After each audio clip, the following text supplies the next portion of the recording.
Welcome back to our channel, Intentional Living. I hope we are learning and applying the lessons in our own lives, because it is important not just to learn but also to apply the learning and the lessons, the skills, the knowledge in our own lives, because that is only when we bear fruit. In today's episode, we would like to talk about living life to the fullest. My name is Joyce Thairo. We are watching Intentional Living. When I was a little girl in primary school, I longed for the day I will finish primary school, and I told myself, Joyce, the day you will finish primary school, you will be very happy. And I toiled day and night, and I finished primary school, and the feeling did not show up. I went to high school, and I told myself, Joyce, this is the place. And within no time, I started longing to finish high school. And I told God help me pass so that I go to university. And it came to be. And I said, the day I'll go to university, I'll be very happy. I went to university. I started my training. The feeling did not show up. In fact, I was now very anxious to finish university and start working. When I finished university and I graduated, I told myself, the day you will get a job, that is the day you start living life to the fullest. I started working and started worrying about making the ends meet. I told myself, the day I will get married, that is when I will start living the life to the fullest. I got married. Then you realize that it becomes like a mirage. And for you to live your life to the fullest, you have to be very intentional. Remembering that this life is to be lived to the fullest now. In fact, there's a construct called mindfulness that I'm very passionate about. Being in the now, physically, emotionally, spiritually, and with all your being. Being in the now and realizing that today is a present. In fact, in grammar we call it present. Remembering that today is a present, because you do not know about tomorrow. You should not postpone living, because tomorrow, nobody knows about tomorrow. I like a book that I keep referring to, The Greatest Salesman in the World by Og Madino. He says that I'll live today as if it is my last, because I am not sure about what happens tomorrow. And sure enough, you cannot tell what happens tomorrow. We've had friends who we have shared life with, and the next moment they are not alive. So we have to be intentional about living life to the fullest now.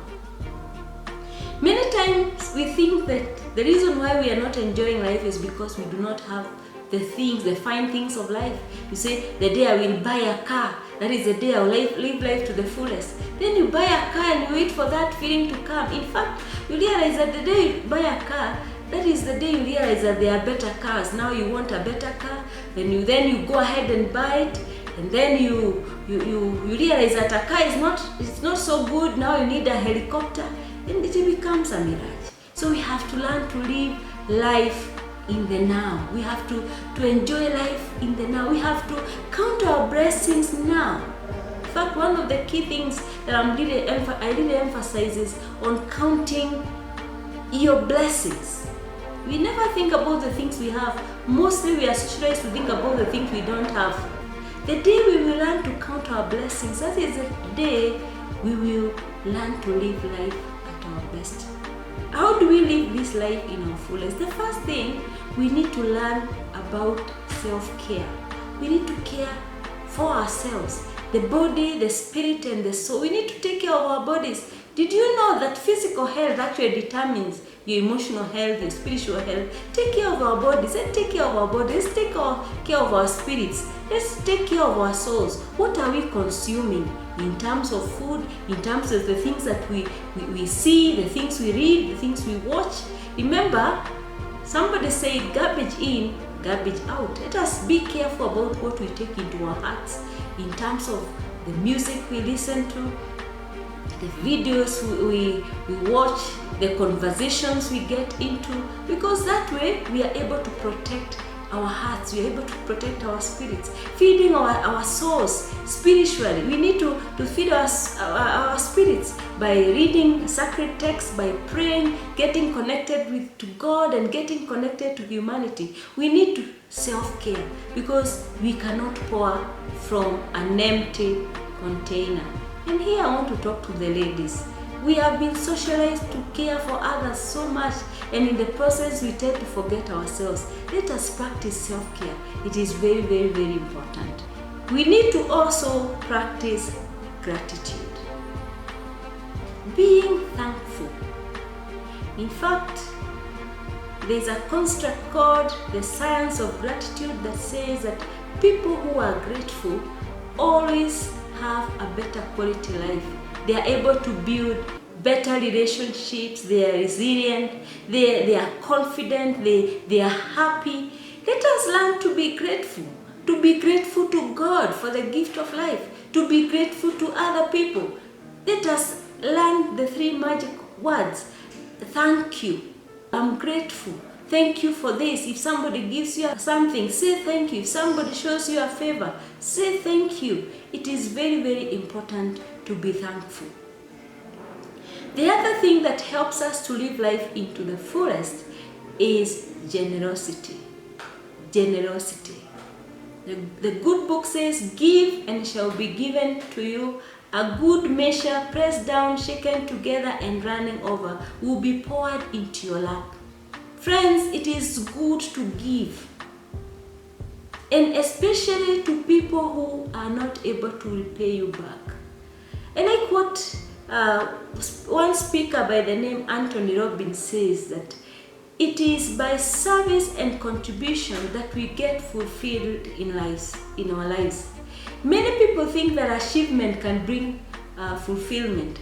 But I've already said that I thought by getting myself a degree, I'll be fulfilled.